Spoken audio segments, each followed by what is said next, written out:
प्रतिमा पटेल जी, मध्य प्रदेश से। महाराज जी, आपके चरणों में कोटि कोटि प्रणाम।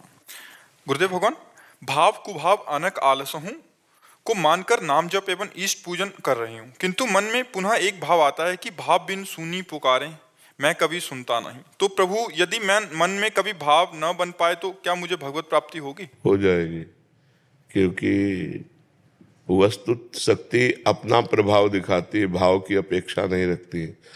जैसे अग्नि में दाहिका शक्ति है, आप भाव रखो तो जला देगी, भाव न रखो तो भी जला देगी। भूल से छू जाए तो जल जाओगे, या कोई जान के छुआ दे तो जल जाओगे, क्योंकि उसमें दाहिका शक्ति है।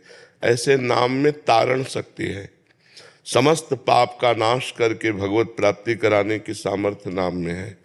जो सीधा राम नहीं श्रद्धा से बोल पाते थे, मरा मरा बोले, वो भगवान के लीला चरित्र के रचयिता बन गए, वो ब्रह्म ऋषि बन गए। तो हमें नाम पर कभी अविश्वास नहीं करना चाहिए। जिस नाम को अपने पुत्र के मिश बुलाया नारायण, और अंतिम समय नारायण नाम निकलने के कारण उनको परम पद की प्राप्ति हुई। उन्होंने नारायण को नहीं पुकारा, अपने पुत्र को पुकारा आजा मिलने।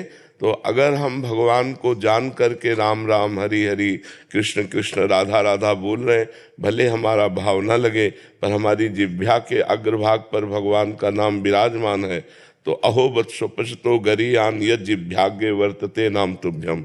वो चांडाल भी सर्वश्रेष्ठ परम पूज्य हो जाता है जिसकी जिह्वा के अग्रभाग पर भगवान का नाम विराजमान होता है। तो हमें नाम पर पूर्ण ये श्रद्धा रखनी है कि चाहे भाव हो चाहे कुभाव हो, नाम चल रहा है तो नाम के प्रताप से भगवान की प्राप्ति निश्चित है। ये बात समझो। हमारी भावना कब बनती है? जब हमारी हृदय की मलिनता नष्ट हो जाती है। तो जब अभी हमारा हृदय मलिन है तो हम चंचल हृदय से, कुभाव से, अश्रद्धा से, मन ना लगने से नाम जप कर रहे हैं, तो यही धीरे धीरे मन लगने लगेगा, धीरे धीरे मन पवित्र होने लगेगा, धीरे धीरे भाव बनने लगेगा। और ना भी बने तो अभी हम राम बोला, हरि बोला, कृष्ण बोला और शरीर छूट गया तो हमें भगवत प्राप्ति हो जाएगी। अंतःमति सोगति, हमें बिल्कुल संशय नहीं करना चाहिए इसमें। अजय मिश्रा जी, पुणे महाराष्ट्र से। राधे राधे। राधे राधे महाराज जी। गुरुदेव, मैं सभी देवताओं की पूजा करता हूँ, परंतु मेरी श्री राम जी में श्रद्धा है। मैं श्री राम जी के प्रति एकनिष्ठ होना चाहता हूँ, परंतु दूसरे देवताओं की पूजा ना करने में मन में अपराध का भाव आता है। महाराज जी, ऐसे में डाल, शाखा, पत्ते, पुष्प, फल, इनकी अलग अलग पूजा करने से वृक्ष को सुख मिलेगा, या मूल में जल डाल देने से? मूल में। तो ऊर्ध्व मूल मधा शाखा मश्रुत्थम प्राहुरभ्यम, भगवान ने गीता में 15वें अध्याय में कहा, मैं सबका मूल हूँ, भगवान से ही सब है।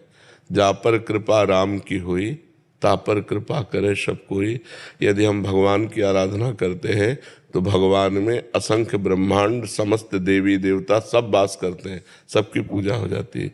एक भगवान श्री हरि की आराधना करने से सबकी पूजा हो जाती है। तो कोई भी देवी देवता कभी भी नाराज नहीं होगा, क्योंकि भगवान ही सब देवी देवता बने हुए हैं। समझ रहे हो ना? तो यदि भगवान श्री राम के चरणों की अनन्य भाव से आराधना करते हो तो समस्त देवी देवताओं की आराधना अपने आप हो जाती है।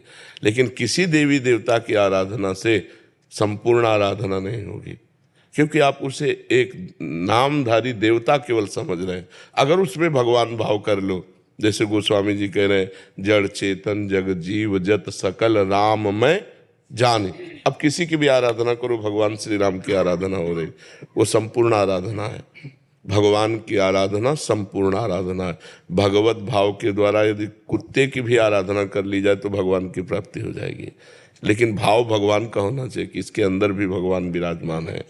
तो जैसे गीता जी में भगवान ने कहा कि देवता की आराधना करने वाले देवताओं को प्राप्त होते हैं, पितरों की आराधना करने वाले पितरों को प्राप्त होते हैं, भूतों की आराधना करने वाले भूतों को प्राप्त होते हैं, और मेरी आराधना करने वाले मेरे को प्राप्त होते हैं।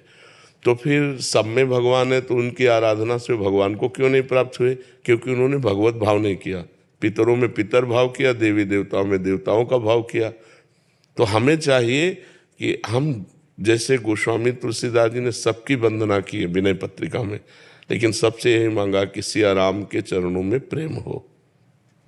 अगर हम किसी देवी देवता की आराधना करें भी तो हम उन्हें भगवान के भाव से देखें कि भगवान इस देवी के रूप में, इस देवता के रूप में है, और उनसे वरदान यही मांगे कि हमारे इष्ट में हमें प्रीति प्राप्त हो। जिनको हमने इष्ट माना, राम श्याम शिव जो भी, उनमें हमारी प्रीति प्राप्त हो, कोई अपराध नहीं है। देवता स्वार्थी थोड़ी है। भगवान श्री राम की पूजा करने से समस्त ब्रह्मांडों की पूजा हो गई, क्योंकि भगवान ही सब रूपों में विराजमान है।